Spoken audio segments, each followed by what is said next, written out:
Apa sa kamay na ng autoridad ang nakatalang top 1 most wanted person ng Valenzuela City Police Station matapos itong maaresto sa bisa ng warrant of arrest na isinilbi ng District Mobile Force Battalion kaugnay sa kaso nitong murder.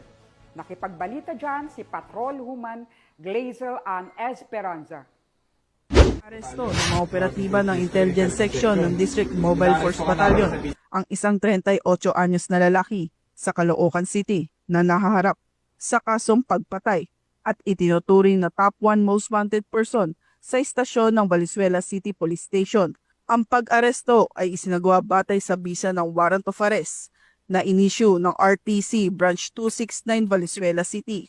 Walang inirekomendang piyansa para sa kanyang pasamantalang kalayaan. Matapos ang pagka-aresto, isinailalim ang suspect sa medical at physical na eksaminasyon sa Caloocan City Medical Center at inilipat sa kustodiya ng NPD Custodio Facility Unit habang inihahanda ang dokumentasyon para sa pagsasauli ng warrant of arrest sa pinanggalingang korte.